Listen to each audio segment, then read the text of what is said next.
Hello everyone, Daniel Yuck here and Lila Yuck here. Thank you all for tuning in today. We appreciate you. We're going to begin with showing you all the product up close right here. We're going to show you the box in its entirety. We will also show you all how the product works, how to set it up, what it looks like up close, and everything we need to know. So by the end of this video, we will be well acquainted with this product right here. For those who may not be familiar with this is an ink mixer. This is what I use to go ahead and mix the tattooing inks upon setting up. Now that we've gotten a look at the box, let's go ahead and open up the packaging and let's take a look at what's inside. So here we are unboxing, and these are mixing sticks. So it comes with a smaller pack of mixing sticks, and then it comes with a pack of 100 mixing sticks, as you see right here.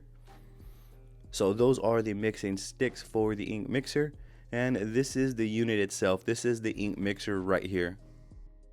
Okay, so let's take a closer look at the mixing sticks. So for the mixing sticks, I believe that these are all the same, but allow us to show you them up close right here.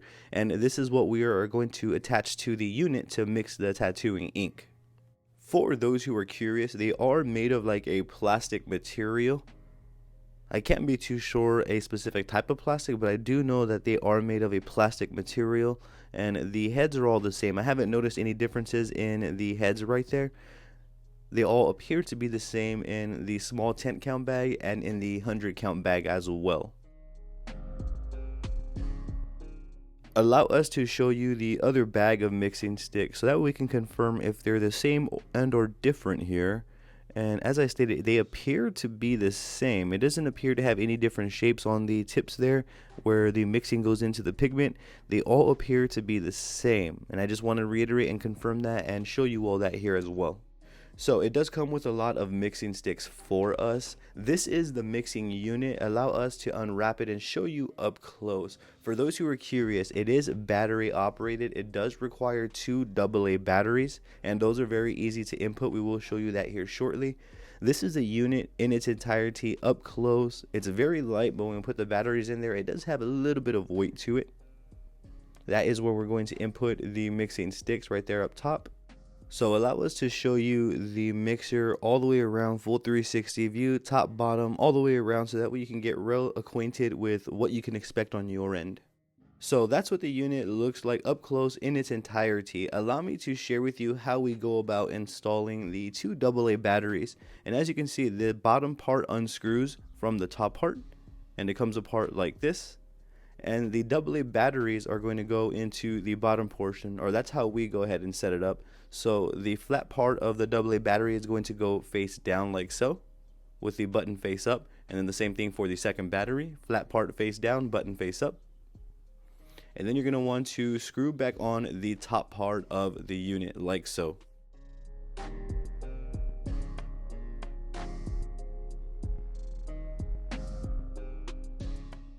Okay, so we got the AA batteries input and set up. Let's go about setting up the mixing sticks for those who are curious on how we go about doing that. So to set up the mixing sticks, it's actually very straightforward as well. And the idea is to input the open end with the hole of the mixing stick onto the bar of the mixing unit like so. Make certain that you lock in the mixing stick by pushing it in, and then you're going to want to press the button on the side like so to activate the mixer. For those who may be curious on how it works, you can see Lila's thumb is on the button, and there's a silver band around the unit, and when you press down on that button, it connects with the silver band, therefore activating the mixer. So that is the idea. That's the flow of this specific unit. So let's begin with demonstrating how the ink mixer works here. So as you can see, Lila is pouring up some radiant canary yellow tattooing ink, and then she's going to add some white to it from Wormhole Tattoo, so that way she can get a more vibrant, louder yellow is what she was going for. I personally feel there is a right and wrong way to mix the ink. Allow me to explain. Logically, we would think to put the mixer stick tip into the ink cap and kind of just mix away. However, where we are putting that mixer tip is very, very important.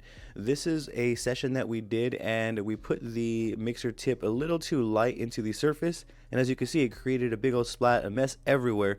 And this is going to happen if we're not putting the mixer tip correctly, and or if we're giving it too much spin, I feel. So allow me to touch base on this a little bit more. So if we don't have the mixer stick submerged enough before mixing, then we're going to receive splats. However, if you put it towards the middle of the cap and you press the button and let go, and you kind of repeat that process like so over and over, you can get better results as opposed to putting the mixer at the surface of the ink and then mixing continuously holding down the button. That's the wrong way to approach it. So how we approach it is we go ahead and we pour out the colors that we're going to be using like so. And then upon putting the mixer in there, we put the mixer and then we tap the button instead of holding it down. And then we'll hold it down continuously when we feel it's right. So as you can see, we're doing that here. We're pressing over and over and over until we received the desired mix. As you can see, the ink is starting to mix. And again, when we get comfortable, we can go ahead and move on to the next. So the idea would be to submerge the mixer stick tip into your ink cap enough so where we're not on the surface of the ink, and then after you've submerged it to where you're comfortable, press and then let go of the button like so, instead of holding it down. And the reason for this is so that way we avoid as much splatting and mess as possible. So you're going to want to repeat this process until you've received the desired results on your end. So as you can see, we are finding our groove here and we're able to hold it in a continuously running manner here while the ink is mixing. There is a little bit of spillage. For me personally, I prefer the method where we submerge the mixer stick tip halfway into the ink cap and then we press down on the button and then let it go. Press down, let it go until we received the desired results. For me, that has proven to be the less messiest, but to each their own.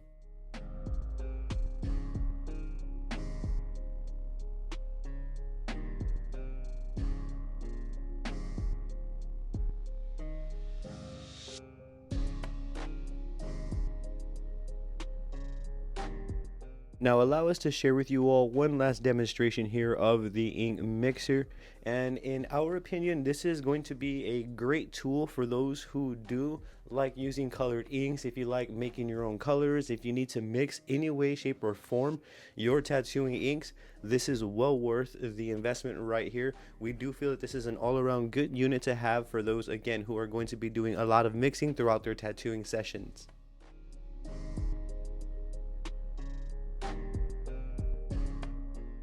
So allow me to relay some of my final opinions and some insight on how I feel about this tattoo ink mixer right here.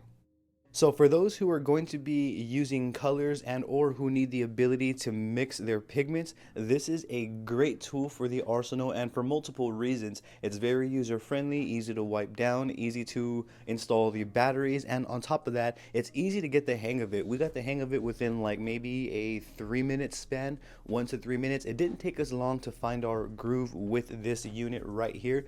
All around, it is a solid and good unit, and it's going to be good for those who are needing to mix on the fly or in their sessions. I highly recommend checking this out on your end. I will leave links for you in the description below so you can do so. Now, if we didn't touch base on anything specific, or if you have any questions on something that you may have seen or heard throughout this video, please, I'm going to encourage you, drop that comment down below. I will do my best to assist you in the best possible direction.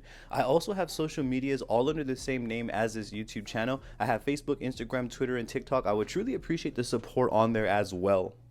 Don't forget to hit those subscribe buttons for us and ring those bells, as we will be bringing more videos like this for you all. Thank you for tuning in yet again. You have a great day.